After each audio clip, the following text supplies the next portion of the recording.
섣달 그춤이 다가오는 어느 날 나는 사무실 창밖으로 뿌옇게 김이 서린 서울의 겨울 풍경을 내다보며 앉아 있었다. 눈은 밖에 있었지만 머릿속은 온통 복잡한 숫자들로 춤을 추고 있었다. 올해는 유난히 다사다난했지만 우리 부부, 특히 남편 박민준이 정말 혼신의 힘을 다한 해이기도 했다. 그가 밤샘 작업을 밥 먹듯 하며 매달렸던 소프트웨어 프로젝트가 마침내 성공적으로 끝났다. 그리고 그의 약속대로 1억 원에 달하는 거액의 연말 보너스가 설 연휴 직전에 우리 통장으로 들어올 예정이었다. 1억 원. 저 바깥의 재벌들에게는 푼돈에 불과할지 모르지만 우리 같은 평범한 직장인 부부에게는 땀과 수면 부족으로 남편 눈가에 깊게 팬 주름으로 이룬 소중한 재산이었다. 나는 머릿속으로 계산기를 두드렸다. 우리가 지금 사는 이 마포의 아파트 대출금이 약 4천만 원 정도 남아있으니 그 돈을 전부 갚으면 천근만근 갔던 짐을 내려놓을 수 있을 것이다. 더 이상 변동금리가 치솟을 때마다 가슴 졸일 필요가 없어진다. 남은 돈 중 3천만 원은 이제 막 초등학교에 들어간 우리 딸 유나의 유학 자금으로 저축할 생각이었다. 아이의 학업은 이제 시작이니까. 그리고 남은 돈으로는 양가 부모님께 두둑한 설 용돈을 드려 동네 사람들 앞에서 어깨 좀 으쓱하시게 하고 풍성한 설날을 보낼 수 있도록 해드리고 싶었다. 그런 생각에 잠기자 스산한 연말 오후의 냉기가 가시고 마음이 따뜻해져 왔다. 민준 역시 무척 들떠 보였다. 요즘 며칠 내내 집에 와서는 실실 웃으며 내게 말했다. 돈 들어오면 전부 수연이 당신한테 맡길게. 난 커피값 정도만 있으면 돼. 이 집의 금고는 당신이잖아. 남편의 그 말에 나는 그가 한없이 사랑스러웠다. 과거의 그의 무심함이나 철없는 행동에 서운했던 감정들이 눈 녹듯 사라지는 것 같았다. 나는 그를 믿었고 우리가 지난 몇 년간 공들여 쌓아 올린 이 가정을 믿었다. 설을 닷새 앞둔 오후 내가 제사상에 올릴 음식을 준비하느라 분주할 때 식탁 위에 놓인 민준의 휴대폰이 요란하게 울렸다. 익숙한 은행 앱의 알림 소리였다. 심장이 철렁 내려앉는 기분이었다. 화면을 들여다보니 블럭백 001이라는 긴 숫자와 함께 입금 알림이 떠 있었다. 심장이 터져 나올 것만 같았다. 나는 소리쳤다. 민준 씨, 돈 들어왔어요. 정확히 1억 원이에요. 부엌에서 설거지를 하던 민준이 손에 거품을 묻힌 채 달려나왔다. 그의 얼굴이 환하게 빛났다. 그는 휴대폰을 집어들고는 황홀한 표정으로 말했다. 자기야, 드디어 1년 동안 고생한 보람이 있네. 하지만 그 기쁨은 오래가지 않았다. 남편의 입가에서 미소가 채 사라지기도 전에 그의 휴대폰이 다시 울렸다. 이번에는 전화였다.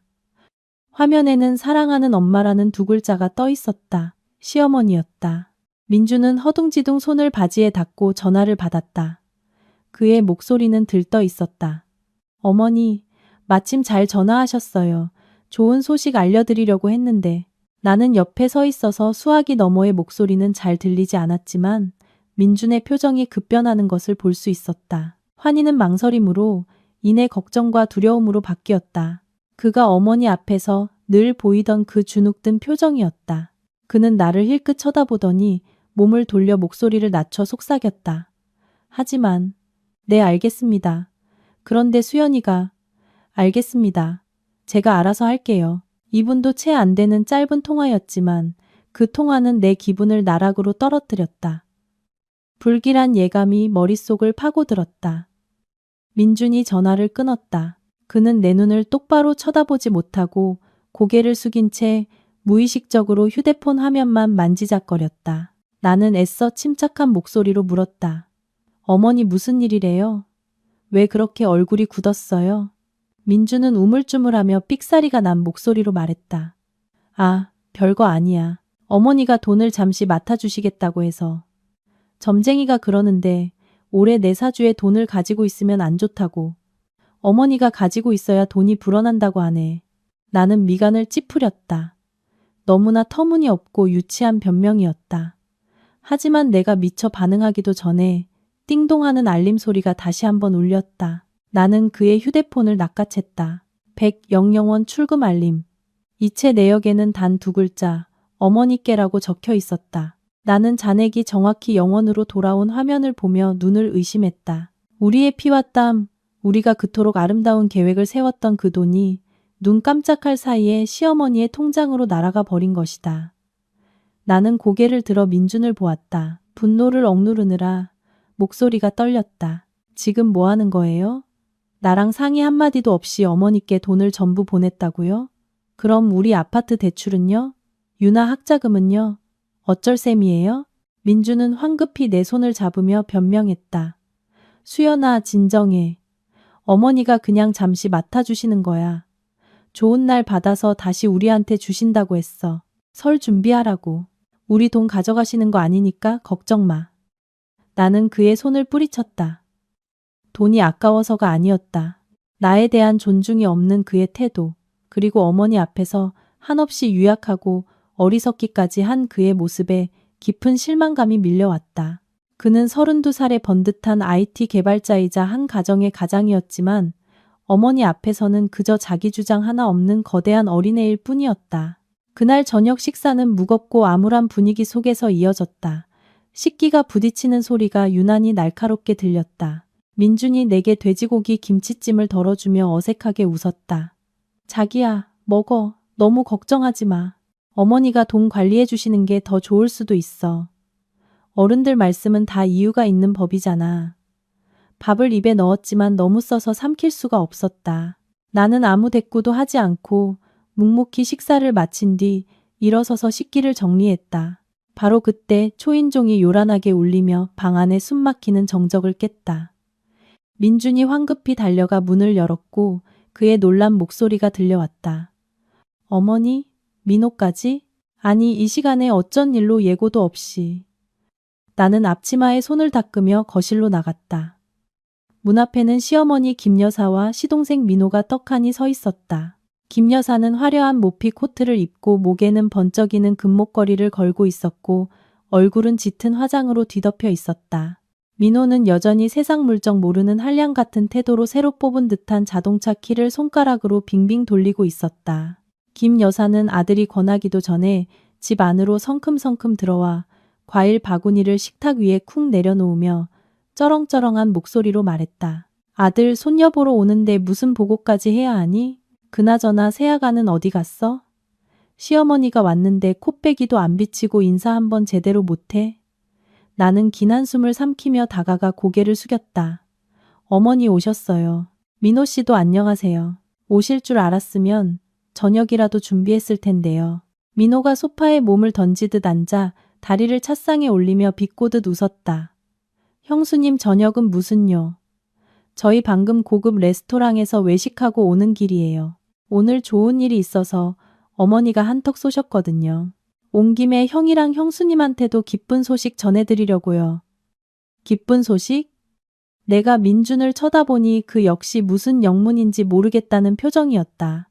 김 여사는 여유롭게 물을 한 모금 마시더니 민호의 어깨를 툭툭 치며 자랑스러움을 감추지 못하는 눈빛으로 말했다. 다름이 아니라 우리 민호가 곧 지역 본부장으로 승진하게 됐거든. 이제 외부 미팅도 많고 손님 접대할 일도 많은데 언제까지 그 고물 스쿠터를 타고 다닐 수는 없지 않겠니? 남들이 보면 우리 집안 체면이 뭐가 되겠어. 그녀는 잠시 말을 멈추고 나를 힐끗 보더니 말을 이었다. 그래서 내가 결심했다. 민준이가 보내준 보너스에 내 쌈짓돈 좀 보태서 얘한테 벤츠 GLC 한 대 뽑아주기로 했어. 사업하려면 번듯한 차가 있어야지. 형이 동생 밀어주는 셈 치는 거지. 형제끼리는 복이 들어오면 나눠야 더 잘 되는 법이야. 나는 그 말을 듣고 마치 망치로 머리를 맞은 듯 했다. 다리가 후들거려 간신히 의자를 붙잡고 서 있었다. 8천만 원. 그 고급차의 이름을 듣는 순간 내 머릿속에 떠오른 숫자였다. 남편의 피땀 어린 돈이 대출금을 갚고 아이의 미래를 위해 쓰이는 대신 이제는 게으르고 놀기만 좋아하는 시동생을 치장하는 물건으로 변해버린 것이다. 나는 민호를 쳐다봤다. 그는 여전히 차 키를 만지작거리며 나를 조롱하듯 의기양양한 표정을 짓고 있었다. 나는 다시 민준을 보았다. 그가 무언가 말해주기를, 이 터무니없는 상황에 반박해주기를 바랐다. 하지만 내게 돌아온 것은 비겁한 침묵뿐이었다. 그는 고개를 푹 숙인 채 두 손을 깍지 끼고 한마디도 하지 못했다. 분노가 치밀어 올랐다.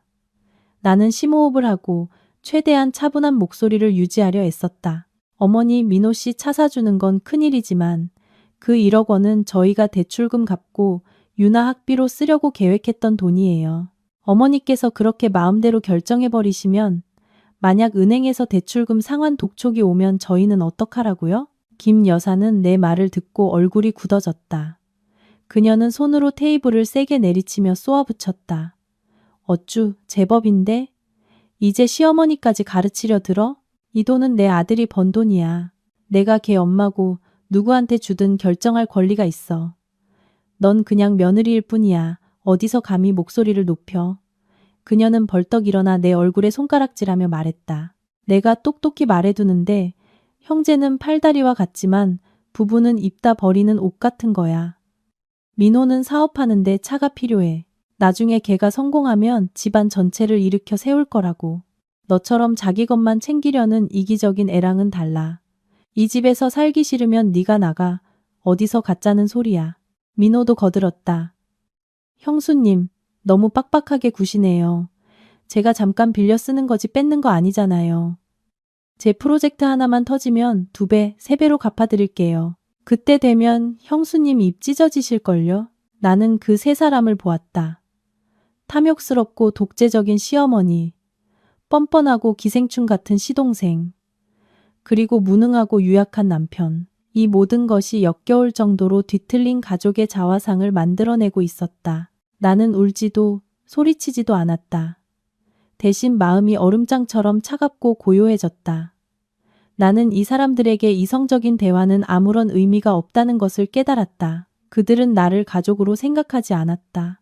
나와 내 딸은 그들의 허영심을 채우기 위한 착취의 대상, 그 이상도 이하도 아니었다. 그날 밤 김 여사와 민호가 과자 껍질과 상처뿐인 말들을 남기고 떠난 후 민준이 내 곁으로 다가왔다. 그는 침대 가장자리에 앉아 내 머리를 쓰다듬으려 했지만 나는 살짝 고개를 돌려 피했다. 민준은 한숨을 쉬며 늘 그랬듯 상황을 무마하려는 유약한 목소리로 말했다. 수연아, 그냥 넘어가. 어머니도 연세가 드셔서 그래. 돈 문제는 내가 따로 프로젝트 몇 개 더 띄워서 금방 메울게. 약속할게.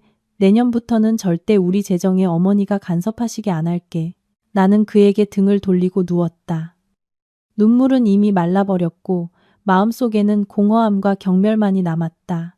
남자의 약속, 특히 어머니 앞에서 단 한 번도 허리를 펴본 적 없는 남자의 약속은 깃털보다 가볍다.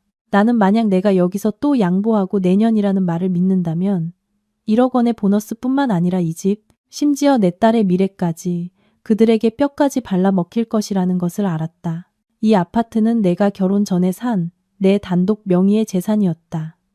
하지만 지난 몇 년간 민준과 그의 가족은 당연히 공동 재산인 것처럼 여겨왔다. 심지어 김 여사는 부부가 한마음 한뜻이 되어야 한다며 민준의 명의를 추가하라고 몇 번이나 애둘러 말하기도 했다. 다음 날은 설 연휴를 이틀 앞둔 날이었다.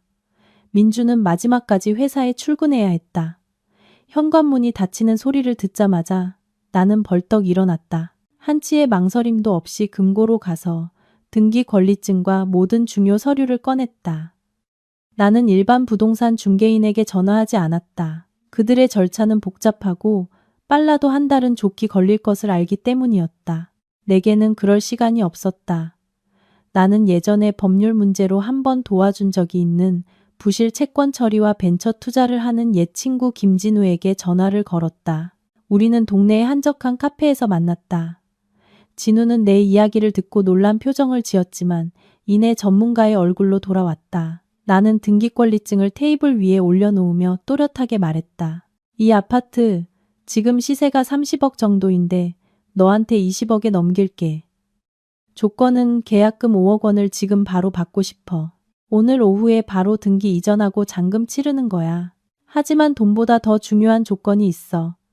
진우는 눈썹을 치켜 올리며 다음 말을 기다렸다. 나는 주먹을 꽉 쥐었다. 집을 비우는 건 내 쪽에서 책임져줘. 난 오늘 바로 딸 데리고 친정으로 갈 거야. 설 연휴 이틀 전, 그러니까 모레 너희 사람들이 와서 집을 비우고 안에 있는 쓰레기들을 다 치워줬으면 해. 지금 사는 사람이 손 쓸 틈도 없이 모든 게 신속하고 확실하게 끝났으면 좋겠어. 진우는 등기 권리증을 훑어보더니 껄껄 웃었다. 산전수전 다 겪은 사람의 웃음이었다. 수연아, 너 정말 대단하다. 너처럼 결단력 있는 여자는 처음 보네. 좋아. 이거는 내가 맞지. 이틀 뒤 내 사람들을 보내서 깨끗하게 처리해 줄게. 내 남편 평생 잊지 못할 설날을 맞게 될 거야. 계약금 5억 원을 손에 쥐었지만 기쁘지 않았다. 마음은 무거웠지만 동시에 악성 종양을 떼어낸 것처럼 가벼웠다. 나는 지금 큰 도박을 하고 있다는 것을 알았다. 딸의 자유와 평화를 위해 5년간 함께했던 가정을 포기하는 도박이었다. 그날 오후 나는 등기 이전 절차를 모두 마쳤고 잔금이 통장에 입금되었다. 나는 친정 엄마에게 문자를 보냈다. 엄마, 저 유나랑 같이 엄마 집에서 설 세러 갈게요. 올해는 좀 일찍 가요. 나는 그날 바로 짐을 쌌다. 오직 나와 딸의 옷가지와 가장 중요한 서류들만 챙겼다. 나머지 가구와 추억은 모두 그곳에 버려두었다. 민준이 퇴근하고 돌아와 현관에 놓인 여행 가방을 보고 놀라서 물었다. 수연아, 벌써 친정에 가게? 모레 가는 거 아니었어? 그럼 여기 설 준비는 누가 하고? 나는 그를 마치 낯선 사람처럼 무심한 눈으로 쳐다봤다. 엄마가 몸이 안 좋으시다고 전화 왔어요. 내가 유나 데리고 먼저 가서 돌봐드려야 할 것 같아요. 당신은 시댁일 보고 일 다 끝나면 알아서 해요. 민주는 그 말을 듣고 고개를 끄덕였다. 내가 화가 풀렸다고 생각했는지 혹은 친구들과 자유롭게 어울리며 동생의 벤츠를 타고 뽐낼 생각에 안도하는 표정이었다. 설 연휴 이틀 전 서울에는 뼛속까지 파고드는 차가운 비가 내렸다. 나는 친정집에서 따뜻한 아랫목에 앉아 송편을 빚으며 불안한 마음으로 시계를 보고 있었다. 정확히 오전 10시 내 휴대폰이 울렸다. 민준이었다. 나는 심호흡을 한 번 하고 전화를 받았다. 수화기 너머에서는 민준의 겁에 질린 비명과 함께 시끄러운 소음, 가구가 부딪히는 소리가 들려왔다. 수연아, 당신 어디야? 당장 와봐. 웬 조폭 같은 놈들이 우리 집에 쳐들어와서 내 옷을 전부 밖으로 내던지고 있어. 빨리 경찰에 신고해. 빨리. 나는 나 자신도 놀랄 만큼 차가운 목소리로 침착하게 대답했다. 경찰 부를 필요 없어요. 그 사람들 합법적인 서류 다 가지고 있을 거예요. 그 집 내가 팔았으니까. 수화기 너머가 몇 초간 조용해지더니 충격에 빠진 민준의 비명이 들려왔다. 뭐라고? 집을 팔아? 당신 미쳤어? 멀쩡한 집을 왜 팔아? 언제? 왜 나한테 한마디 상의도 없이? 나는 씁쓸하게 비웃었다. 내 명의로 된 내 집이에요. 누구 허락받을 필요 없이 팔 권리 있어요. 당신이 1억 원 보너스를 어머니께 보낼 때 나한테 한마디도 묻지 않았던 것처럼요. 당신이 번 돈으로 동생 차 사줘서 체면 세우는 거라면 나는 내 집 팔아서 내 딸 키울 돈 마련하는 거예요. 이제 그만 남의 집에서 나와요. 괜히 맞아서 험한 꼴 당하지 말고. 이 악독한 여자.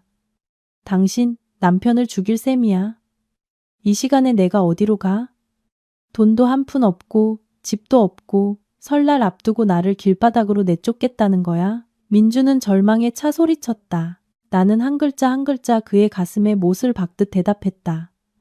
어머님 댁으로 가시든가 아니면 동생의 8천만 원짜리 벤츠에서 주무시든가. 형제애가 그렇게 돈독하시잖아요.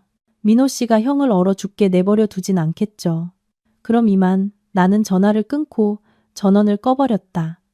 그 혼란스러운 세상으로부터의 모든 방해를 차단했다.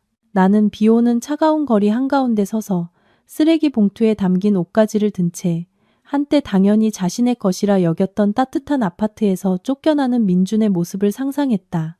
돈 한 푼 없이, 갈 곳도 없이, 아내와 자식을 무시하고 유약했던 대가는 결코 싸지 않았다. 내가 멍하니 앉아있는 것을 보고 어머니가 다가와 어깨에 손을 얹으셨다. 아무것도 묻지 않고 그저 말씀하셨다. 나무는 가만히 있으려 하나 바람이 그치지 않는구나. 네가 한 일은 옳았다. 여자는 자기 자신을 아끼지 않으면 아무도 아껴주지 않는단다. 그제야 내 눈에서 뜨거운 눈물이 흘러내렸다. 오랫동안 억눌려왔던 울분이 씻겨 내려가는 듯 했다. 민주는 차가운 비를 맞으며 반나절을 헤맸다. 내게 수백 통의 전화를 걸었지만 소용없었다. 결국 그는 어쩔 수 없이 오토바이 퀵을 불러 친정집으로 향했다. 김 여사의 집은 그녀가 밖에서 늘 자랑하던 화려함과는 거리가 먼 낡고 비좁은 빌라에 있었다. 민준이 생쥐꼴이 되어 구겨진 옷가지가 든 봉투를 들고 집에 들어섰을 때 김 여사는 TV를 보며 해바라기 씨를 까먹고 있었고 민호는 소파에 누워 휴대폰 게임을 하고 있었다. 아들의 처참한 모습을 보고도 김 여사는 걱정은커녕 재산에 대한 걱정부터 쏟아냈다. 세상에, 꼴이 왜 이래? 내 마누라는 어디 가고? 정말 집을 팔았다는 거야? 그럼 집 판 돈은 어디다 숨겼대? 너 한 푼이라도 챙겼어? 민주는 떨리는 몸으로 의자에 주저앉아 집에서 쫓겨난 사정을 더듬더듬 설명했다. 보너스는 전부 어머니께 드렸으니 주머니에는 동전 한 푼 없다고 했다. 민준이 빈털털이라는 말을 듣자 김 여사의 얼굴이 굳어졌다. 그녀는 혀를 차며 말했다. 독한 년, 우리 집안을 아주 뿌리 뽑을 작정이구나. 일단 들어와서 옷이나 갈아입어. 할 말 있으니까. 민준이 옷을 갈아입고 나오자 민호가 큰 소리로 통화하는 것이 들렸다. 김 사장. GLC 뽑았지 아주 끝내줘. 형님 코인 프로젝트에 내가 2억 더 태울게. 이번에 올인이야. 내년에 내가 회장 되면 같이 누리자고. 민주는 그 자리에 얼어붙었다. 그는 유약했지만 그 정도 용어는 알아들을 만큼 어리석지는 않았다. 그는 민호에게 달려들어 휴대폰을 빼앗으며 따졌다. 너 지금 뭐라고 했어? 코인? 2억은 어디서 났어? 어머니는 네가 사업하는 데 쓴다고 차 사주신 거 아니었어? 민호는 휴대폰을 다시 빼앗으며 민준을 밀쳤다. 사업하는 거 맞잖아. 요즘 세상에 형처럼 월급쟁이해서 언제 부자 돼? 이런 외제차로 폼 잡고 SNS에 사진 올려야 투자자들이 믿고 돈을 붓지. 형이 준 8천만 원은 계약금이랑 거치대용으로 쓴 거고 나 지금 빚더미에 앉아있다고. 그러니까 귀찮게 굴지 마. 민주는 망연자실하여 어머니를 돌아보았다. 어머니 이거 알고 계셨어요? 민호 지금 사기 도박하는 거예요. 알고 계셨냐고요. 김 여사는 해바라기 씨 껍질을 바닥에 팬뱉으며 아무렇지 않게 말했다. 사기는 무슨. 내 동생은 4차 산업혁명 시대에 금융투자를 하는 거야. 너처럼 구식이라 뭘 알겠니. 그냥 이미지 메이킹용으로 차가 필요하다고 했어. 설진하면 내 평생 월급보다 몇 배는 더 많은 이자가 굴러 들어올 거야. 형이면 동생을 응원해야지. 이제 집도 없어졌으니 당분간 여기서 지내. 근데 미리 말해두는데 집 좁으니까 넌 거실 바닥에서 자고 밥은 알아서 챙겨 먹어. 나 요즘 허리 아파서 내 시중까지 들어줄 힘 없어. 민주는 한때 숭배했던 어머니와 자신의 피땀 어린 돈을 희생해서까지 도왔던 동생을 보며 코끝이 찡해졌다. 그들의 눈에 자신은 그저 현금 인출기에 불과했다. 그 번쩍이는 벤츠는 사실 사기 도구였고 온 가족이 불나방처럼 뛰어들고 있는 죽음의 덫이었다.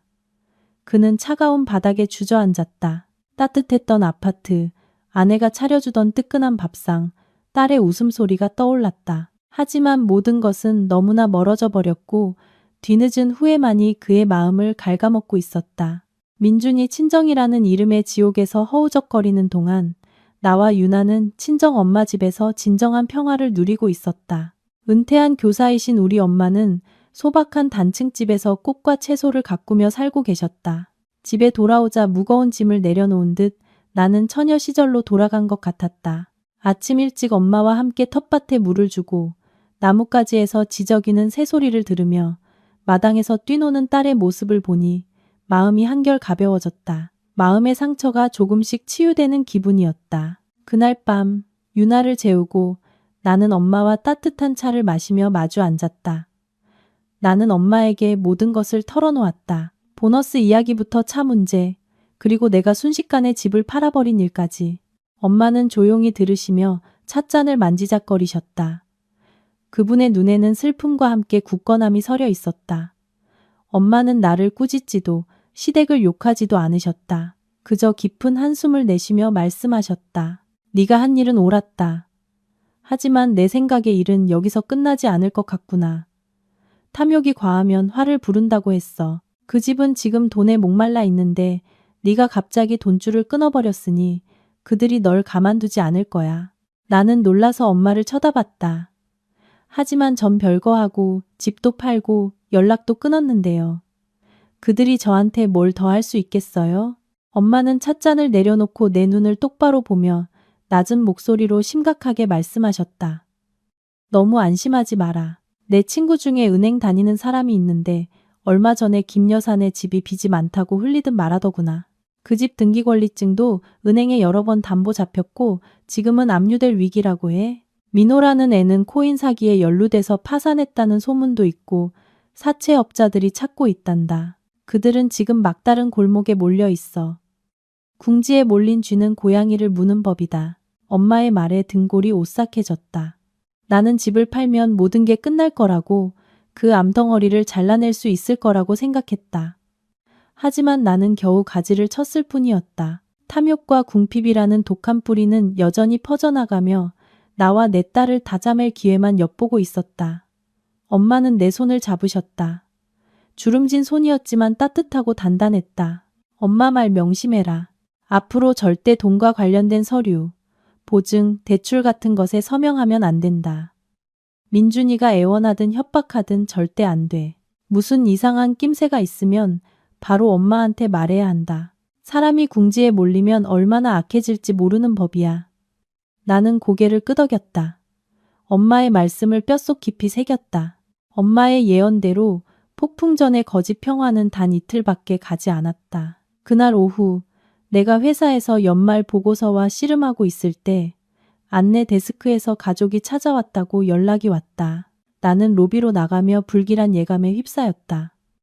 소파에는 김 여사와 민준이 앉아 있었다. 김 여사는 평소보다 수수한 옷차림에 커다란 과일 바구니를 들고 있었고 안내 데스크 직원에게 상냥하게 웃으며 말을 걸고 있었다. 평소에 거만하고 날카로운 모습과는 전혀 달랐다. 민주는 옆에 앉아 파란색 서류 파일을 꼭 껴안고 마치 들킬까 두려운 도둑처럼 주위를 두리번거리고 있었다. 내가 나타나자 김 여사는 벌떡 일어나 활짝 웃었지만 그녀의 눈은 여전히 차갑고 계산적이었다.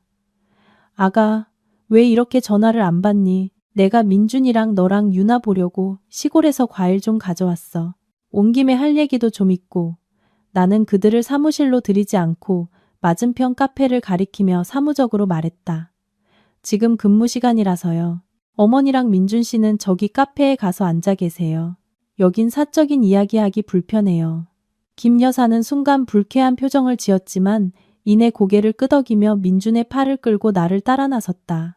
자리에 앉자마자 내가 음료를 주문하기도 전에 김 여사는 과일 바구니를 내 쪽으로 밀며 닭살 돋을 정도로 다정한 목소리로 말했다. 수연아, 지난번 일은 내가 너무 화가 나서 한 소리니까 마음에 담아두지 마라. 내가 곰곰이 생각해봤는데 네가 집을 판 것도 다 이유가 있었겠지. 너희 부부만 행복하면 되는 거야. 나는 비웃음을 삼키며 아무 대답도 하지 않고 그녀가 무슨 연극을 하려는지 지켜봤다. 내가 침묵하자 김 여사는 테이블 밑으로 민준의 다리를 찼다. 민준은 깜짝 놀라며 서류 파일을 테이블 위에 올려놓고 우물쭈물 말했다. 아, 자기야.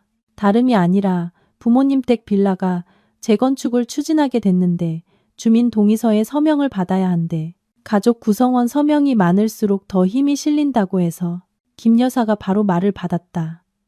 그래 아가. 부모님이 늙어서 낡아빠진 집에서 사는 것도 고생이야. 나라에서 지원해 줄 때 기회를 잡아야지. 네가 비록 주민등록은 거기에 없지만 그래도 우리 집 며느리고 가족이잖니. 여기 서명 한 번만 해줘라. 그녀는 서류 뭉치를 넘겨 미리 표시해둔 마지막 페이지를 펼쳤다. 관계인 서명이라고 적힌 칸이 있었다. 서류는 두꺼웠고 글씨로 가득했지만 그녀는 오직 서명이 필요한 페이지만 보여줄 뿐 안의 내용은 절대 보여주지 않았다. 그 순간 며칠 전 엄마의 당부가 귓가에 생생하게 울렸다. 앞으로 절대 어떤 서류에도 서명하면 안 된다. 나는 서류 파일과 김 여사의 계산적인 눈빛, 그리고 민준의 긴장한 얼굴을 번갈아 보았다. 이것은 평범한 동의서가 아니라는 직감이 왔다. 나는 서류 파일을 밀어내며 차갑게 말했다. 죄송하지만 저랑 민준 씨는 지금 별거 중이고 제 주민등록도 거기에 없어요.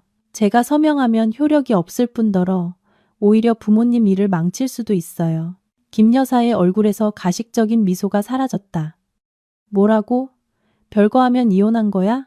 남이라는 거야? 시부모님 집 고치는데 서명 하나 해주는 게 그렇게 아까워? 어떻게 사람이 그렇게 이기적이고 속이 좁아? 나는 일어나 가방을 들며 단호하게 말했다. 이기적인 게 아니라 저는 모든 일을 법에 맞게 처리할 뿐이에요. 이건 가져가세요. 서명 못합니다. 저 아직 일이 많아서요. 먼저 들어가 보겠습니다. 나는 시어머니의 저주 섞인 욕설과 남편의 무력한 시선을 뒤로하고 돌아섰다. 사무실로 돌아왔지만 심장이 계속 두근거렸다. 두려워서가 아니라 그들의 저열한 수법에 대한 혐오감 때문이었다. 나는 더 이상 일에 집중할 수 없었다. 두꺼운 서류 파일과 민준의 불안한 태도가 머릿속을 떠나지 않았다. 재건축 동의서. 그럴듯하게 들리지만 허점투성이인 이유였다. 정말 주민 동의서라면 내용을 숨길 이유도 굳이 내 회사까지 찾아와 급하게 서명을 받아갈 이유도 없었다. 나는 그 서류 뒤에 숨겨진 진실을 밝혀내기로 결심했다. 그들이 한번 나를 속이려 했다면 목적을 달성할 때까지 멈추지 않을 것임을 알기 때문이었다. 나는 엄마의 오랜 친구이자 대형 은행의 대출 심사팀장으로 있는 이모님께 전화를 걸었다. 최근 내 이름이나 시댁 식구 이름으로 된 대출 신청이나 거래가 있었는지 확인해 달라고 부탁했다. 이모님은 즉시 알아보겠다고 하셨다. 약 30분 후 휴대폰이 울렸다. 수화기 너머 이모님의 목소리는 평소와 달리 매우 심각했다. 수연아, 너 정말 조심해야겠다. 방금 은행 연합 시스템에서 조회해보니 내 시동생 박민호 이름으로 10억 원짜리 부동산 담보 대출 심사가 진행 중인 게 있어. 그런데 문제는 그 서류에 제3자 연대 보증 계약서가 첨부되어 있는데 보증인으로 내 이름이 올라가 있다는 거야. 나는 그 말을 듣고 다리에 힘이 풀려 주저앉을 뻔했다. 10억 원. 평생 열심히 일해도 꿈도 꾸기 힘든 거액이었다. 그런데 그들이 감히 나 몰래 서류를 꾸며 나를 동의서라는 이름으로 속여 빚보증을 세우려 한 것이다. 이모님이 걱정스러운 목소리로 말을 이었다. 아직 보증인 서명란이 비어 있어서 대출 실행은 안 된 상태야. 분명 어떻게든 너를 속여서 서명을 받아내려 할 거야. 절대 서명해주면 안 돼. 한번 서명하면 내 인생 끝나는 거야. 재산 다 잃고 평생 그놈 빚 갚으며 살아야 해. 나는 의자에 주저앉았다. 등골을 타고 오싹한 한기가 흘렀다. 김 여사가 오늘 오후에 가져왔던 그 동의서가 바로 내 인생을 파멸시킬 연대 보증 계약서였던 것이다. 그들은 나를 며느리나 가족이 아니라 빚더미 속에서 허우적거릴 때 붙잡을 구명조끼, 제물로 여겼던 것이다. 한량의 도박꾼인 민호가 무슨 능력으로 10억을 대출받겠는가? 그들이 노린 유일한 담보물은 바로 나의 신용, 나의 재산, 내가 가진 모든 것이었다. 나는 민준의 애원하는 눈빛과 김 여사의 가식적인 미소를 떠올렸다. 그들의 잔인함은 인간의 도덕적 한계를 넘어섰다. 이모님이 알려준 정보를 손에 쥔 나는 더 이상 참을 수 없었다. 나는 민준에게 전화를 걸어 그의 회사 근처 카페에서 만나자고 했다. 한때 남편이라 불렀던 그 남자의 얼굴을 똑바로 보고 아내와 자식을 팔아먹는 이 비열한 행위에 대해 어떻게 변명하는지 듣고 싶었다. 민준은 약속 장소에 불안한 표정으로 나타났다. 그는 오렌지 주스를 시켰지만 손을 너무 떨어서 테이블에 주스를 쏟기까지 했다. 그 처참한 모습을 보니 동정심보다는 혐오감이 들었다. 나는 10억 대출에 대한 정보를 적은 메모지를 테이블 위에 놓고 그의 앞으로 밀며 차갑게 말했다. 설명해봐요. 이게 어떻게 된 일이죠? 이게 당신들이 말한 재건축 동의서인가요? 빚더미에 앉은 동생 집 사주려고 10억 원 보증을 서라고요? 내가 바보인 줄 알아요? 이런 사기 문서에 서명할 거라고 생각했어요? 민주는 메모지를 보고 얼굴이 새하얗게 질렸다. 그는 더듬거렸다. 수연아, 다 알았구나. 나는 너를 속이려던 게 아니라 그냥 어쩔 수 없는 상황이었어. 어쩔 수 없었다고요? 나는 목구멍에서 터져나오는 씁쓸한 웃음을 터뜨렸다. 어쩔 수 없이 아내를 속여서 동생 빚 10억을 떠넘겨야 했다고요? 내가 만약 거기에 서명했으면 나와 유나의 인생이 어떻게 될지 생각은 해봤어요. 우리는 모든 걸 잃고 당신의 그 망할 동생 빚을 갚느라 평생 허리가 휠 거예요.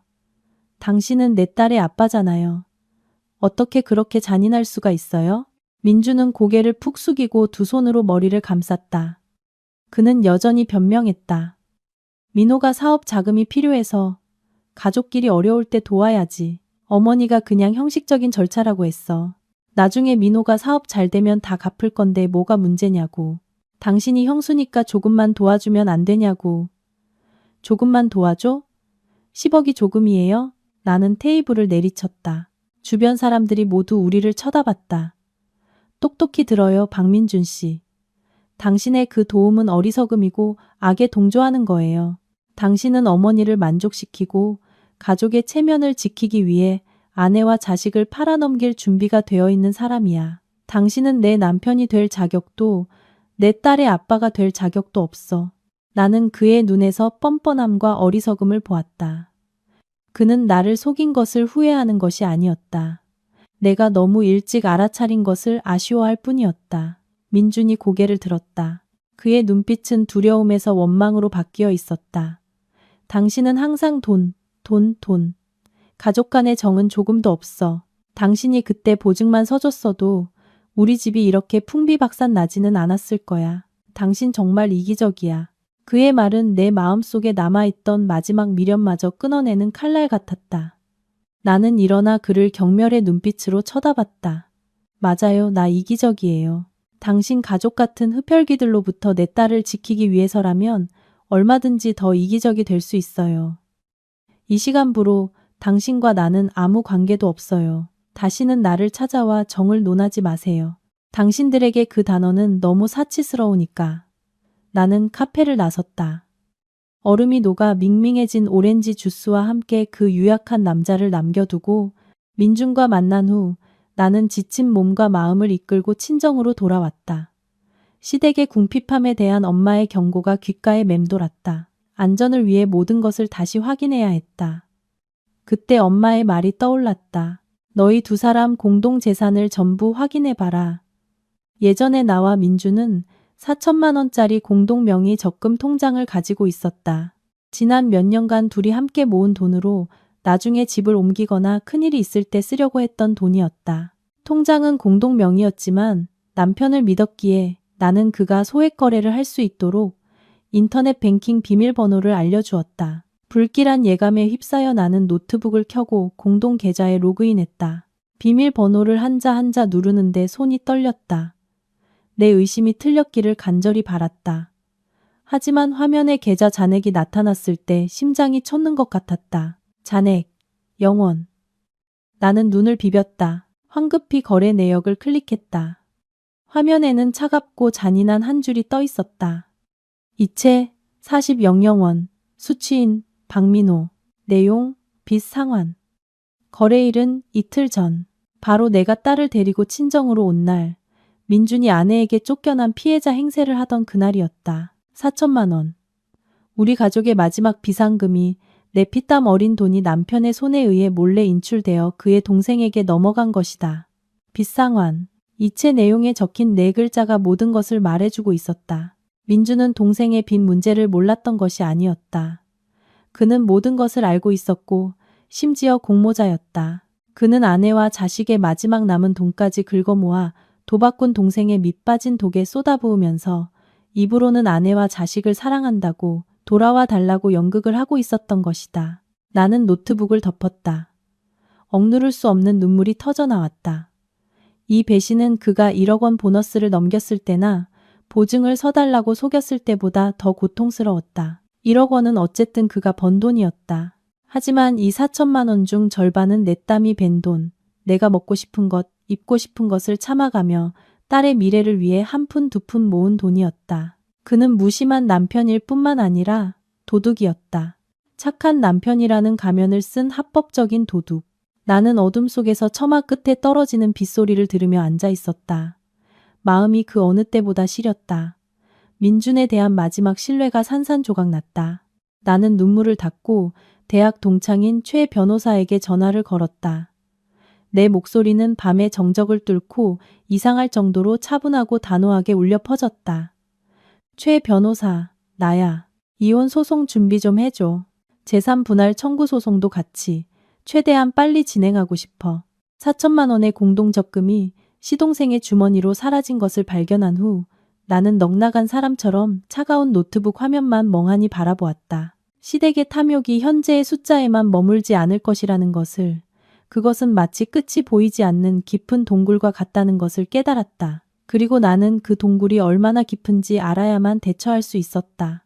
은행의 이모님과 부동산 업계의 옛 지인들의 도움을 받아 나는 김 여사가 늘 자랑처럼 떠벌리고 다니던 그 가문의 실체를 파헤치기로 했다. 김 여사는 항상 자신이 강남 토박이이며 값비싼 대로변 건물을 소유하고 편안한 노후를 즐기고 있다고 자랑했다. 하지만 단 하루의 조사 끝에 드러난 결과는 나를 경악하게 했다. 그것은 마치 겉은 화려하지만 속은 이미 존벌레에 의해 텅 비어버린 집을 마주한 기분이었다. 그들의 자부심이자 체면을 지켜주던 방패막이었던 그 대로변 건물은 사실 오래전부터 온전히 그들의 소유가 아니었다. 등기부 등본을 확인한 결과 그 건물은 3년 전 민호의 사업 자금을 위해 한 시중은행에 담보로 잡혀 있었다. 하지만 그 사업은 실패로 돌아갔다. 더 무서운 사실은 그 공식적인 대출 외에도 이모님이 사채업계에서 들었다는 비밀 정보였다. 그 건물 등기 권리증은 가등기 담보 형태로 사금융 회사의 손에 넘어가 있다는 것이었다. 즉, 그들은 도박 빚과 코인 투자 손실을 만회하기 위해 살인적인 이자의 일수를 쓰면서 집을 이중으로 담보 잡혔던 것이다. 나는 전화를 내려놓았다.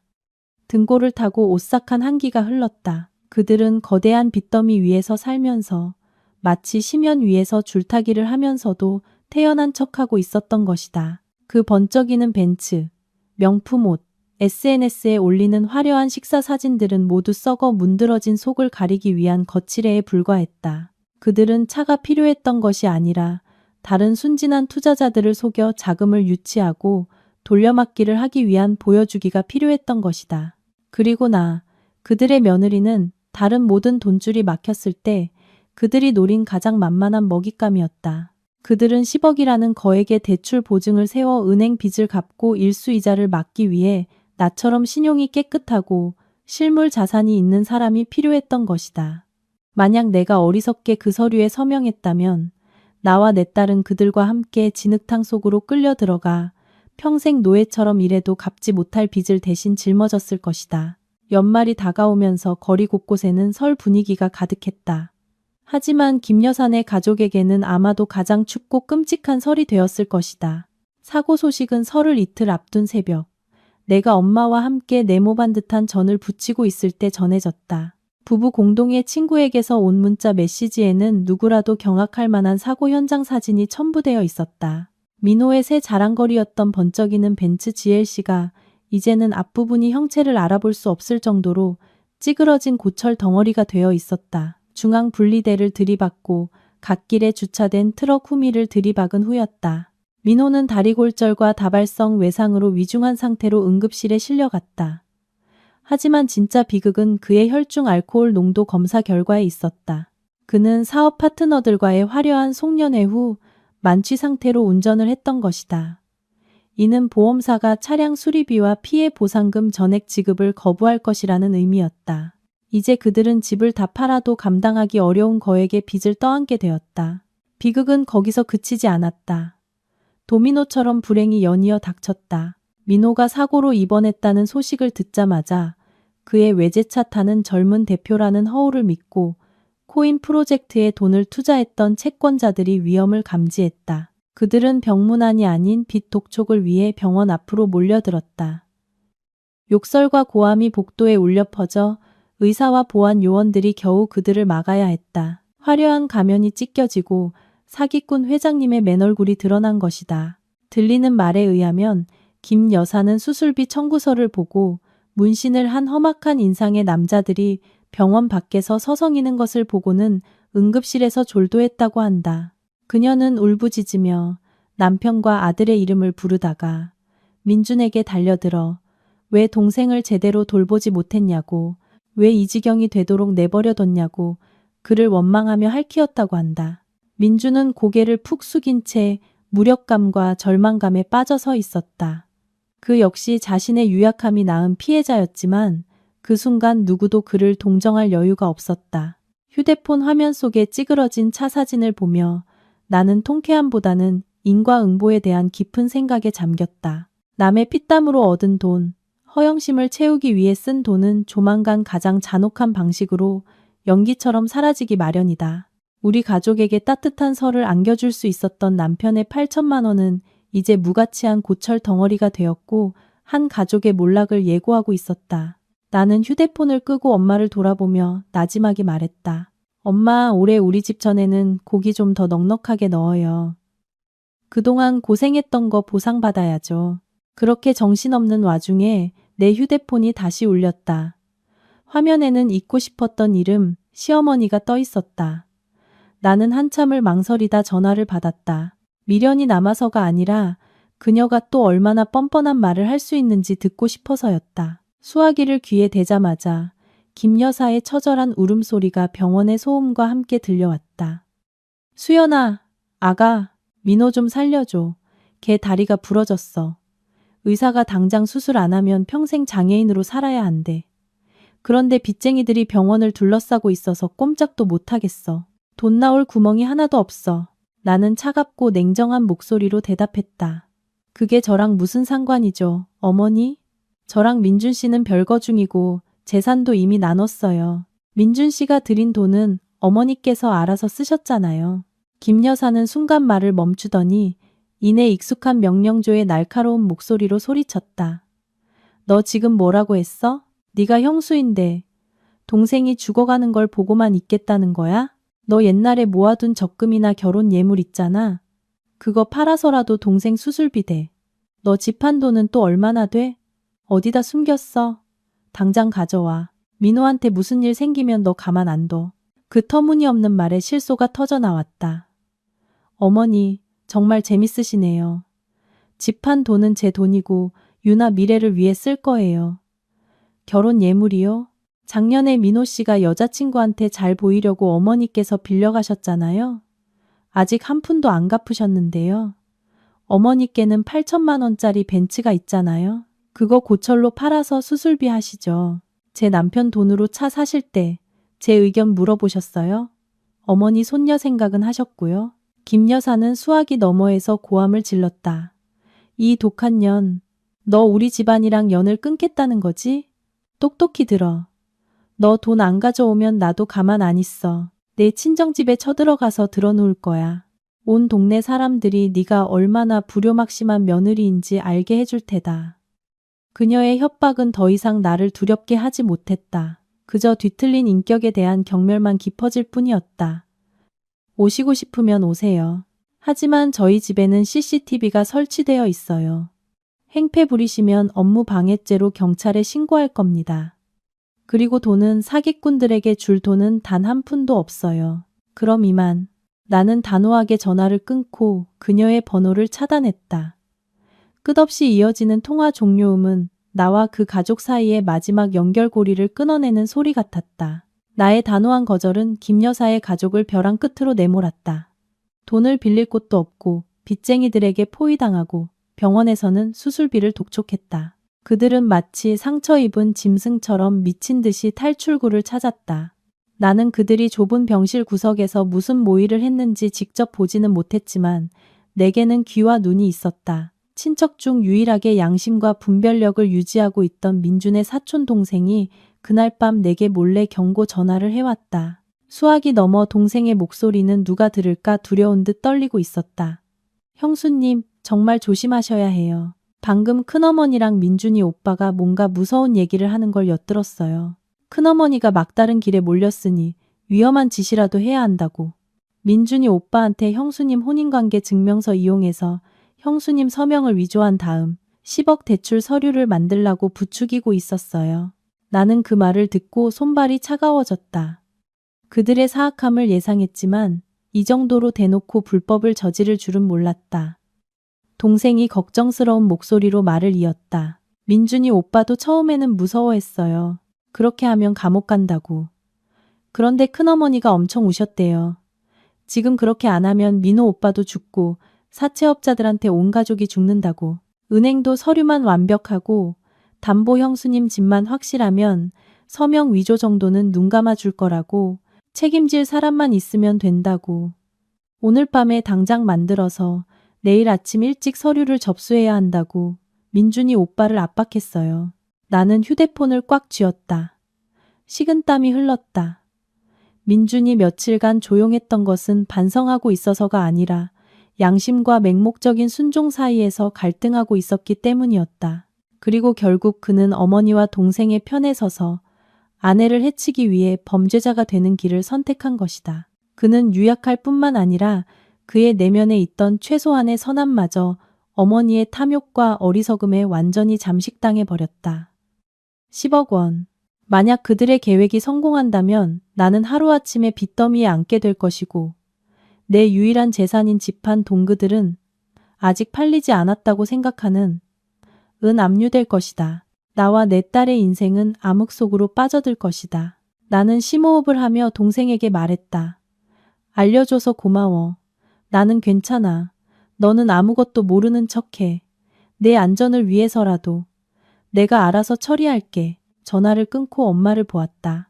엄마 역시 대화를 어렴풋이 듣고 걱정스러운 표정이었지만 이내 내 손을 잡으며 단호한 눈빛으로 말씀하셨다. 두려워하지 마라. 악한 일을 저지르면 하늘이 용서하지 않는 법이야. 그들이 서명을 위조하려 한다면 그렇게 하도록 내버려 두자. 하지만 우리는 그 덫을 그들의 탐욕을 묻어버릴 무덤으로 만들 것이다. 내게 방법이 있다. 엄마 말대로 하렴. 그날 밤 희미한 등불 아래에서 우리 모녀는 반격 계획을 세웠다. 단순히 자신을 지키기 위한 것이 아니라 법 앞에서 가족이라는 가면을 쓴 자들의 진짜 얼굴을 드러내기 위한 계획이었다. 시댁 식구들이 그렇게까지 막다른 길에 몰려 서명을 위조하는 범죄까지 저지를 줄은 상상도 못했다. 엄마가 따뜻한 우유 한 잔을 들고 들어오셨다. 엄마는 내 옆에 앉아 주름진 손으로 내 손등을 다독이며 위로해 주셨다. 너무 걱정 마라. 엄마의 목소리는 차분했지만 결의에 차 있었다. 주머니 속의 송곳은 언젠가 튀어나오는 법이야. 하물며 이렇게 하늘을 속이는 거짓말이야 오죽하겠니? 그들은 너무 궁지에 몰려 무모한 짓을 하는 거다. 하지만 바로 그 무모함과 어리석음이 스스로의 목을 조르는 올가미가 될 거야. 이제 우리가 가만히 앉아서 당할 수만은 없어. 한 발 앞서 움직여야 한다. 내가 엄마를 쳐다보자. 산전수전 다 겪은 사람의 지혜가 그분의 눈에서 빛났다. 어떻게 하시게요? 지금 바로 경찰에 신고할까요?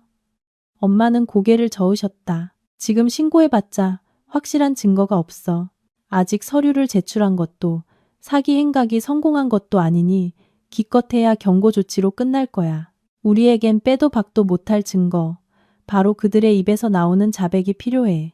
넌 최 변호사에게 전화해서 합법적으로 덫을 놓는 방법에 대해 조언을 구해라. 그리고 엄마는 내일 어질고 유약한 사돈인 척하며 김 여사에게 전화해서 만나자고 할 거야.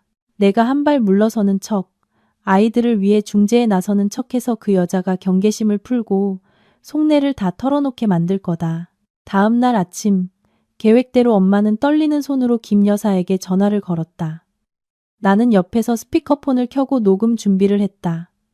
한참 만에야 그녀가 전화를 받았다. 목소리는 날카롭고 적대적이었다. 여보세요. 저한테 무슨 볼일이시죠? 따님 때문에 우리 집안은 풍비박산이 났는데 또 무슨 훈계를 하시려고요? 엄마는 헛기침을 하며 자존심을 억누르고 부드럽게 말했다. 김사부인, 일단 진정하시고 제 말 좀 들어보세요. 아이들 부부 사이에 문제가 생겨서 저도 마음이 아픕니다. 민호 군이 사고를 당했다는 소식 듣고 저도 가슴이 철렁했어요. 우리 수연이가 아직 젊고 철이 없어서 말이 거칠었을 겁니다. 너그럽게 용서해 주세요. 오늘 오후에 시간 괜찮으시면 동네 앞 카페에서 잠깐 뵐 수 있을까요? 아이들을 위해 이 어려움을 해결할 방법이 있는지 이야기 좀 나눠봤으면 해서요. 수학이 넘어가 잠시 조용했다. 아마 김 여사는 계산을 하고 있을 터였다. 탐욕스러운 그녀의 성격상 해결이라는 단어를 듣고 내가 돈을 가져올 것이라 생각했을 것이다. 그녀의 목소리가 조금 누그러졌지만 여전히 거만했다. 좋아요. 사부인 봐서 나가는 겁니다. 오후 3시에 거기서 기다리죠. 따님더러 돈 챙겨오라고 하세요. 빈손으로 와서 시간 낭비하게 할 거면 오지 말라고요. 전화를 끊고 엄마는 한숨을 쉬셨다. 그분의 눈에는 경멸이 서려 있었다. 봤지? 탐욕이 저 여자의 눈을 멀게 한 거야. 오늘 오후에 너도 같이 가돼. 다른 테이블에 변장하고 앉아 있어라. 모든 건 엄마가 알아서 할게.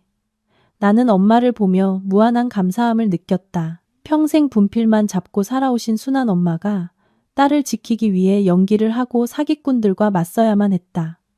나는 최 변호사에게 전화했다. 그는 녹음기를 설치하는 방법과 김 여사가 스스로 덫에 걸리도록 유도해야 할 질문들에 대해 꼼꼼히 알려주었다. 자승자박의 계획은 이미 준비되었고 먹잇감이 스스로 걸어 들어오기만을 기다리고 있었다. 카페는 조용한 골목 안쪽에 자리 잡고 있었다. 어둑한 조명은 비밀스러운 만남의 제격이었다. 나는 15분 일찍 도착해 큰 화분 뒤 구석진 자리를 잡고 모자와 마스크로 얼굴을 가렸다. 녹음 모드로 켜둔 휴대폰을 가방 안에 넣고 마이크가 엄마가 예약한 테이블 쪽을 향하도록 했다. 정확히 오후 3시 김 여사가 나타났다. 그녀는 택시를 타고 와 초췌한 모습이었지만 짝퉁인 것이 뻔한 명품 가방을 들고 애써 품위를 유지하려 했다. 엄마는 이미 자리에 앉아 있었다. 김 여사는 의자를 끌어당겨 털썩 앉으며 인사도 없이 물었다. 수연이는 어딨어요? 왜 사부인 혼자예요? 돈은 사부인이 가져오셨어요? 엄마는 그녀에게 물을 따라주며 침착하게 말했다.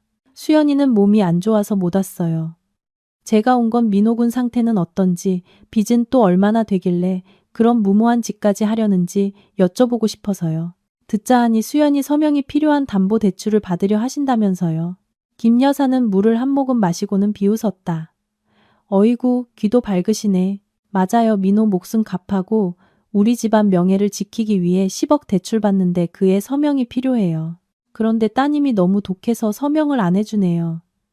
우리 집안이 망하는 꼴을 보고 싶은가 봐요. 엄마는 놀란 척했다. 10억이나요? 그렇게 큰 돈이니 수연이가 무서워하는 것도 당연하죠. 그런데 걔가 서명을 안 하면 어떻게 대출을 받으시려고요? 예상대로 엄마가 약한 모습을 보이자 김 여사의 오만한 자아가 고개를 들었다. 그녀는 무릎을 탁 치며 거침없이 말했다. 걱정도 팔자시네요. 따님이 서명 안 하면 방법이 없을 줄 아세요? 요즘 세상에 돈으로 안 되는 게 어딨어요? 제가 아는 사람한테 부탁해서 그의 서명 똑같이 위조했어요. 서류도 완벽하고 내일이면 은행에 접수할 거예요. 그 집을 팔았든 안 팔았든 상관없어요. 법적으로는 여전히 연대 책임이 있으니까. 은행도 실적이 필요해서 웬만하면 눈 감아줄 거예요. 심장이 터질 듯이 뛰었다. 나는 휴대폰을 쥔 손에 힘을 주었다. 그녀가 모든 것을 자백했다. 그녀의 한마디 한마디는 사기 및 재산 편취 음모에 대한 반박할 수 없는 증거가 되었다. 엄마는 여전히 걱정스러운 표정을 지으며 떼끼를 박았다. 그래도 그건 불법이잖아요. 김 사부인. 나중에 들통나면 감옥 갈 수도 있는데 무섭지 않으세요? 김 여사는 크게 웃었다. 그 웃음소리는 귀에 거슬리고 잔인하게 들렸다. 무섭긴요. 막다른 길에선 뭐든 해야죠. 그리고 따님도 책임이 있어요. 우리 집 며느리로 몇 년을 살았는데 이제 와서 손 떼면 끝이에요? 10억 대출받아서 나중에 민호가 제기하면 금방 갚을 거예요. 따님더러 괜히 회방 놓지 말라고 전하세요. 안 그러면 저도 가만 안 있을 테니까. 대화는 금방 끝났다. 김 여사는 엄마가 돈을 가져오지 않았다는 것을 깨닫자 투덜거리며 자리를 떴다. 그녀가 사라진 뒤에야 나는 숨어있던 곳에서 나왔다. 다리는 후들거렸지만 마음은 가벼웠다. 나는 엄마를 꼭 껴안았다. 우리 모녀는 서로를 보며 희망의 눈빛을 교환했다. 바로 다음 날 아침. 나는 최 변호사와 함께 김 여사가 대출 서류를 접수하려던 은행으로 향했다. 우리는 카페에서의 대화 녹음 파일, 내 재산 명세서, 그리고 김 여사가 서류 위조를 모의하는 것을 들었다는 사촌 동생의 진술서까지 모든 증거를 가지고 갔다. 은행 지점장은 녹음 파일을 듣고 얼굴색이 변했다. 그는 즉시 심사부서에 전화하여 박민호와 김 여사 관련 모든 거래를 중단시키고 내부 조사를 위해 해당 서류를 동결하라고 지시했다. 거기서 그치지 않고 최 변호사의 조언에 따라 나는 관할 경찰서에 사문서 위조 및 사기 혐의로 긴급 고소장을 제출했다. 운명의 녹음 파일이 담긴 USB와 함께였다. 그날 정오, 경찰이 사건을 접수하고 수사에 착수했다는 소식을 들었다. 법의 덫은 시댁 식구들이 상상했던 것보다 훨씬 빠르고 강력하게 닫혔다. 그날 오후 김 여사와 민준이 희희낙낙하며 위조된 서류를 들고 은행에 갔을 때 그들은 보안 요원에 의해 별도의 사무실로 안내되었다. 나는 그곳에 없었지만 들리는 말에 의하면 김 여사는 처음에는 은행 직원에게 소리를 지르며 위협했지만 경찰관들이 체포영장을 들고 들어서는 것을 보고는 바닥에 주저앉았다고 한다. 민주는 옆에서 나무처럼 떨며 아무 말도 못했다고. 동시에 다른 수사팀이 민호가 입원한 병원과 김 여사의 집을 압수수색했다. 그곳에서는 위조된 서류와 도장, 그리고 민준이 지난 며칠간 밤새 연습했던 내 서명 연습지들이 발견되었다. 사건에 대한 소문이 퍼지기 시작했다. 동네 이웃들, 병원에서 진을 치고 있던 빚쟁이들, 모두가 그 재벌가의 실체가 파산 직전의 전문 사기꾼이었다는 사실에 경악했다. 나는 변호사 사무실에 앉아 창밖으로 바쁘게 오가는 사람들을 보았다. 통쾌함보다는 깊은 슬픔이 밀려왔다. 만약 그들이 멈출 줄 알았다면, 만약 그들이 그렇게 탐욕스럽고 잔인하지 않았다면 모든 것이 이 지경에 이르지는 않았을 것이다. 하지만 인생에는 만약이 없다. 그들은 악의 씨앗을 뿌렸고 이제 그 쓴 열매를 거둘 시간이었다. 도미노는 내가 상상했던 것보다 더 빠르고 잔혹하게 무너졌다. 은행 대출이 거부되고 경찰 수사가 시작되었다는 정보가 퍼지자 김 여사 가족의 마지막 남은 허울마저 산산조각 났다. 예전에는 그들의 허세를 믿거나 10억 대출에 대한 희망을 품고 있던 사채업자들이 이제 모든 것을 잃게 될 것을 직감했다. 그들은 마치 시체 냄새를 맡은 독수리 떼처럼 일제히 먹잇감을 덮쳤다. 시댁 아버님이 요양 중이던 그대로 변집이 첫 번째 목표가 되었다. 설 다음 날 아침, 축포 소리 대신 그들은 고함과 욕설 소리에 잠을 깨야 했다. 대문은 붉은 페인트와 멸치 액젓으로 뒤덮였고 역한 냄새가 온 동네에 진동했다. 돈 갚아라, 사기꾼, 살인자 같은 험악한 글씨들이 담벼락과 셔터에 붉은색으로 휘갈겨져 있었다. 심장병 병력이 있던 시아버지는 소란에 놀라 베란다로 나갔다가 그 끔찍한 광경을 목격하고는 충격을 이기지 못하고 그 자리에서 쓰러지셨다. 이웃들이 구급차를 불렀지만 빚쟁이들이 구급차 앞을 가로막아 한참 실랑이를 벌인 후에야 병원으로 갈 수 있었다. 시아버지는 위독한 상태로 병원에 실려갔다. 민호가 입원한 병원 상황도 비참하긴 마찬가지였다. 입원비를 내지 못하자 병원은 좋은 약 공급을 중단하고 기본적인 치료만 유지했다. 민호는 부러진 다리가 퉁퉁 부은 채 침대에서 신음했다. 김 여사와 민주는 경찰서에서 조사를 받고 있었기 때문에 그를 돌봐줄 사람도 없었다. 그가 자랑하던 사업 파트너들은 모두 자취를 감췄다. 그는 고독과 고통 속에서 돈과 헛된 명예가 사라졌을 때의 세상 인심을 뼈저리게 느끼고 있었다. 사촌 동생에게 모든 이야기를 전해들었다. 나는 동생에게 괜히 엮이지 않도록 조심하라고 당부했다. 전화를 끊고 엄마가 막 차린 제사 음식을 보았다. 소박하지만 따뜻한 밥상 위로 향 연기가 피어올랐다. 나는 향을 하나 피우고 조상님께 조용히 기도를 올렸다. 경찰의 소환장은 설 분위기가 채 가시지 않은 어느 스산한 아침에 전달되었다. 나는 그 광경을 직접 보지는 못했지만 동생의 말을 통해 무너져가는 한 가족의 혼란과 비극을 생생하게 그릴 수 있었다. 김 여사와 민주는 사문서 위조 및 사기 혐의로 경찰서에 연행되었다. 그곳에서 그들 가족의 모정이라는 것의 민낯이 가장 적나라하고 잔인하게 드러났다. 동생의 말에 따르면 조사관 앞에서 녹음 파일과 위조 서류 등 반박할 수 없는 증거들을 마주한 김 여사는 극도의 공황 상태에 빠졌다고 한다. 이기적으로 살아온 그녀의 생존 본능이 모성애를 압도했다. 그녀는 울고불고 난리를 치며 자신은 늙고 배운 게 없어 법을 잘 몰랐고 모든 것은 아들 민준이 꾸민 일이라고 잡아댔다. 경찰관님, 저는 늙어서 아무것도 몰라요. 우리 아들 민준이가 IT 개발자라 똑똑해서 걔가 시키는 대로 했을 뿐이에요. 동생 살리려면 이렇게 해야 한다고 해서 따른 거지. 제가 어떻게 이런 불법적인 일을 꾸미겠어요. 아내 서명을 오려 붙인 것도 다 걔가 한 짓이에요. 제가 말렸는데도 듣지를 않았어요.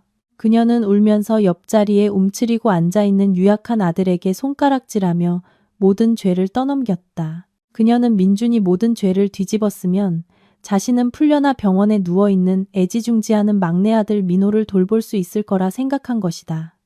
민준은 그 자리에 얼어붙었다. 평생을 순종하며 모셨던 어머니가 자신을 범죄자로 몰아세우며 빠져나가려는 모습을 보고 있었다. 그의 마음속에 있던 마지막 믿음과 맹목적인 효심이 산산조각 났다. 그는 감옥에 갈 것이 두려워서가 아니라 어머니의 눈에 자신이 단 한 번도 한 명의 인격체로 존중받지 못했다는 사실을 깨달았기 때문에 무너졌다. 그는 그저 도구였고 쓸모가 없어지자 가차없이 버려진 재물에 불과했다. 민주는 저항하지도 억울함을 호소하지도 않았다. 그저 고개를 숙인 채 눈물을 흘리며 의미 없는 말만 중얼거렸다. 그의 침묵은 가장 가까운 혈육에게 이용당하며 살아온 한 인생에 대한 가장 슬픈 절규였을 것이다. 조사가 끝난 후 두 사람은 자백과 명확한 주거지를 이유로 불구속 입건되었지만 양심의 심판은 이미 그 차가운 조사실에서 내려졌다. 풀려난 민준이 가장 먼저 한 일은 아버지를 문병하거나 동생을 돌보는 것이 아니라 나를 찾아오는 것이었다. 그는 해질 무렵 우리 엄마 집 대문 앞에 나타났다. 그의 모습은 너무나 처참해서 알아볼 수 없을 정도였다. 덥수룩한 수염, 구겨진 옷, 며칠 밤을 샌 듯 짭한 눈. 내가 나오자 민주는 달려와 내 앞에 무릎을 꿇고 대문 철창을 붙잡으며 울부짖었다. 수연아, 제발 고소 좀 취하해줘. 내가 빌게. 나는 내 앞에 무릎 꿇은 남자를 차갑고 낯선 눈으로 바라보았다. 더 이상 어떤 연민도 느껴지지 않았다. 민주는 계속 애원했다. 그는 위독한 가족들을 들먹이며 나를 압박했다. 아버지가 지금 위독하셔. 어머니랑 내가 감옥 가는 거 아시면 돌아가실 거야. 어머니도 연세가 많으셔서 감옥 생활 못 견디셔. 우리 가족이 이렇게 박살나는 거, 아버지가 눈도 못 감고 돌아가시는 거 보고 싶어? 우리 그래도 부부였잖아. 정이 조금이라도 남아있지 않아? 나는 비웃었다. 정이라고요? 당신이 보너스 1억 원을 어머니께 드려 차를 사주고 아내와 자식을 외면했을 때 그 정은 죽었어요. 당신이 몰래 우리 공동 적금 4천만 원을 전부 빼내 동생 도박 빚 갚는 데 썼을 때 그 정은 죽었어요. 그리고 당신이 내 서명을 위조해서 10억 빚을 내게 떠넘기려 했을 때 그 정은 제가 되어 사라졌어요. 나는 분노를 억누르며 말을 이었다. 아버님이 돌아가시는 걸 보고 싶냐고요? 아버님을 죽음으로 몰고 가는 건 내가 아니라 당신들 모자의 끝없는 탐욕이에요. 당신들이 저지른 업보는 당신들이 책임져야죠. 늙은 부모님 목숨을 가지고 법과 양심을 흥정하지 마세요. 고소 취하 안 해요, 절대. 돌아가서 남은 시간 동안 참회나 하세요. 여기서 연극하지 말고. 민주는 그 말을 듣고 망연자실했다. 그는 철창을 잡고 있던 손을 놓고 바닥에 주저앉았다. 그는 예전의 순종적인 아내가 이미 죽었다는 것을 깨달았다. 나는 뒤돌아 집으로 들어가 대문을 굳게 닫았다. 그의 어두운 세상과 나를 완전히 분리했다. 내가 잔인하다는 것을 알지만 나와 내 딸의 평화를 지키기 위해서는 필요한 잔인함이었다. 눈물과 애원으로 나를 움직일 수 없다는 것을 깨달은 김 여사는 그녀의 특기인 드러눕기와 흑색 선전으로 전략을 바꿨다. 다음 날 아침 그녀는 일부러 헝클어진 머리와 구겨진 옷차림으로 우리 엄마 집 앞으로 찾아왔다. 그녀는 초인종을 누르는 대신 길 한가운데 서서 고함을 지르며 울부짖기 시작했다. 동네 사람들, 와서 보세요. 이 집 며느리 좀 보세요. 시댁 재산 다 빼돌리고 남편을 길바닥으로 내쫓았어요. 바람나서 남자랑 짜고 우리 모자를 함정에 빠뜨렸다고요. 하늘도 무심하시지? 어떻게 이렇게 못돼먹은 며느리가 있을 수 있습니까? 그녀의 날카로운 고함에 동네가 소란스러워졌다. 사람들이 구경하러 몰려들었다. 김 여사는 관객이 생기자 더욱 신나게 연기했다. 그녀는 바닥에 주저앉아 무릎을 치며 내가 어떻게 민준의 돈을 빼돌렸는지, 시부모를 얼마나 학대했는지에 대한 새빨간 거짓말을 늘어놓았다. 집에 있던 엄마는 화가 나서 얼굴이 하얘졌다. 문을 열고 나가 따지려는 것을 내가 막았다. 나는 침착하게 휴대폰을 꺼내 며칠 전 설치해둔 대문 CCTV 앱에 연결하고 동시에 SNS 라이브 방송 기능을 켰다. 나는 2층 베란다로 나가 길바닥에서 희극을 연출하고 있는 그 여자를 내려다보았다. 내가 준비한 휴대용 확성기를 통해 내 목소리가 울려 퍼졌다. 김 여사님, 연기 충분히 하셨나요? 제가 재산을 빼돌렸다고요. 그럼 은행 거래 내역서랑 대질신문 한번 해볼까요? 제가 불효했다고 하셨죠. 그럼 며느리 속여서 10억 빚보증 세우려 한 사람은 누군가요? 지금 당신은 명예훼손과 무고죄를 저지르고 있는 겁니다. 당신의 모든 행동은 지금 이 카메라에 녹화되어 수천 명의 사람들이 실시간으로 보고 있습니다. 라이브 방송이라는 말과 내가 치켜든 휴대폰을 본 김 여사는 그 자리에서 얼어붙었다. 그녀는 나를 올려다보며 얼굴색이 변했다. 요즘 시대의 네티즌의 힘은 법보다 무서웠다. 내 휴대폰 화면에는 그녀의 뻔뻔함을 욕하는 댓글들이 실시간으로 올라오기 시작했다. 평소 우리 엄마의 성품을 잘 알던 동네 이웃들도 나를 거들기 시작했다. 저 아줌마, 거짓말도 정도껏 해야지. 수연이가 얼마나 착한데 사기치다 경찰한테 잡혔다더니 아직도 정신 못 차렸네. 만천하에 망신을 당한 김 여사는 슬그머니 일어나 옷을 털며 나를 향해 나지막이 위협했다. 너 두고 봐. 내가 가만 안 둬. 그녀는 사람들의 비웃음 속에서 도망치듯 사라졌다.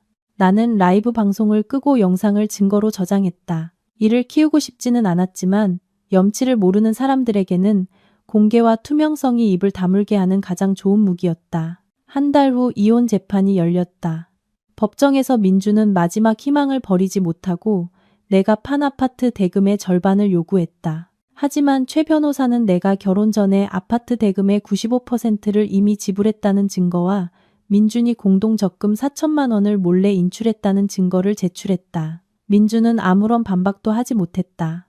법원은 내 이혼 신청을 받아들였고 딸의 양육권은 내게 주어졌다. 집한 돈은 온전히 내 소유로 인정되었고 민준이 빼돌린 4천만 원은 그의 개인 채무로 간주되었다. 민준은 빈손으로 법정을 나섰다.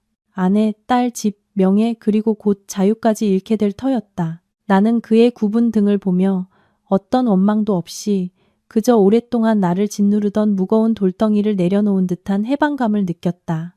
형사 재판이 열리는 날 나는 방청석에 앉아 피고인석에 고개를 숙이고 서 있는 김 여사와 민준을 보았다. 그 운명의 설날로부터 불과 몇 달이 지났을 뿐인데 그들은 10년은 늙어 보였다.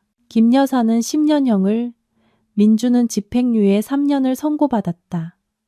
김 여사는 바닥에 주저앉아 울부짖었다.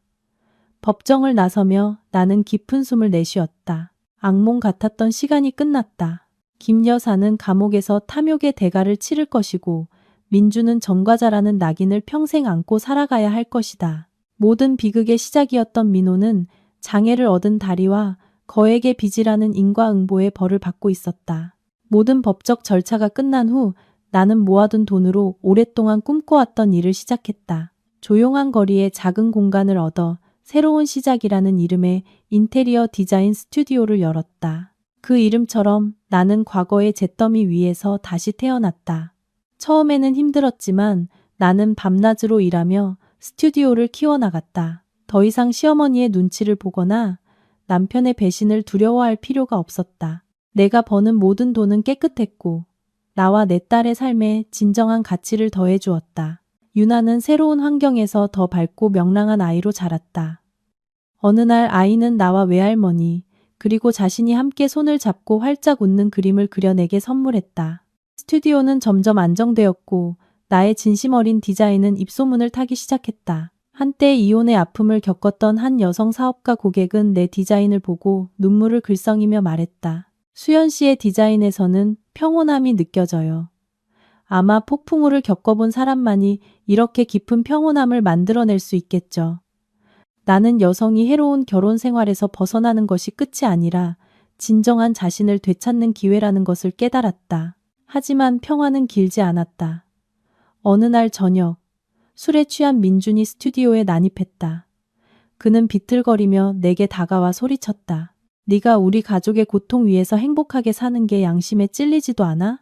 그는 내가 경찰에 신고해서 어머니가 감옥에 갔고 보증을 서주지 않아서 집안이 망했다며 모든 것을 내 탓으로 돌렸다. 그는 미친 듯이 난동을 부리다가 보안 요원들에게 끌려나갔다. 나는 그의 모습에서 연민 대신 실패의 늪에서 헤어나오지 못하고 남탓만 하는 한심한 인간을 보았다. 나는 딸의 안전을 위해 민준을 경찰에 신고했고 법원으로부터 접근 금지 명령을 받아냈다. 이것이 그에게 보내는 마지막 경고였다. 그 후 나는 그의 모든 연락을 차단하고 고통스러웠던 과거의 문을 영원히 닫았다. 시간이 흘러 나는 그들을 거의 잊고 살았다. 어느 날 사촌 동생이 나를 찾아와 그들의 소식을 전해주었다. 김 여사의 자랑이던 그 집은 헐값에 은행에 넘어갔고 그들은 도시의 빈민가에 있는 좁은 단칸방으로 이사했다고 했다. 김 여사는 감옥에서 건강이 악화되었고 민호는 다리 장애로 복권 판매를 하며 근근히 살아가고 있다고 했다. 민주는 전과자라는 낙인 때문에 제대로 된 직장을 구하지 못하고 막노동을 전전하고 있다고 했다. 나는 그 이야기를 들으며 인과응보의 무서움을 다시 한번 느꼈다. 2년 후 나와 유나는 새 집으로 이사했다.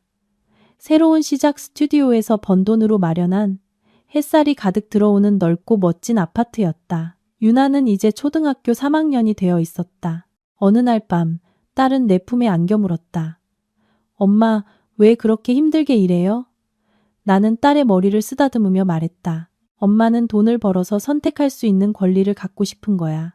돈과 지식이 있으면 부당한 일에 고개 숙이지 않아도 되고 누구에게도 의존하지 않고 살아갈 수 있단다. 어느 주말 나는 유나와 함께 쇼핑몰에 갔다.